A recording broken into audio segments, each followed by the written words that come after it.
এখানে এখানে আমার গান লিখে তুই বৃদ্ধাশ্রমে বাবা। বৃদ্ধাশ্রম মানে? মানে আজ থেকে তুমি এই বৃদ্ধাশ্রমেই থাকবে, আমাদের সঙ্গে আর থাকবে না। আর এই নাও তোমার সব জিনিসপত্রগুলো।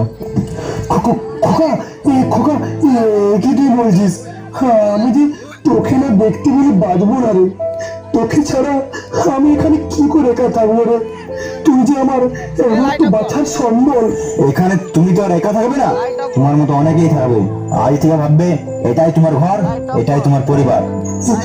না খোকা, এরকম বলিস না খোকা। আর হ্যাঁ, তোমার ব্যাগে আমার একটা ছবি রাখা আছে, যখন আমাকে মনে পড়বে তখন ওই ছবিটা বের করে দেখবে, ঠিক আছে? কিন্তু খোকা। কোনো কিন্তু না, আমি এই বৃদ্ধাশ্রমের যিনি মালিক অঞ্জন বাবুকে তোমার এখানে থাকার সব ব্যবস্থা করতে বলে দিয়েছি। এখানে তুমি ভালো থাকবে। খোকা, তুই ভালো করে থাকবি রে, ঠিক সময়ে খাবারগুলো খেয়ে নিস, আর মাঝে মধ্যে সময় পেলে আমার কাছে আসিস খোকা। আমি যে তোকে ছাড়া। ঠিক আছে, ঠিক আছে, তোমার আর কাঁদতে হবে না। আরে অঞ্জনবাবু দেখছি চলে এসেছেন। এই যে অঞ্জনবাবু, ইনি হচ্ছেন আমার বাবা। এনার কথাই আপনাকে বলছিলাম, একটু ভালোভাবে লক্ষ্য রাখবেন, দিয়ে গেলাম আপনাকে। সে আপনি কোনো চিন্তা করবেন না, আমি আপনার বাবাকে ভালো করে লক্ষ্য রাখবো। আমি এখন চললাম অঞ্জনবাবু, আমার অফিসে দেরি হয়ে যাচ্ছে।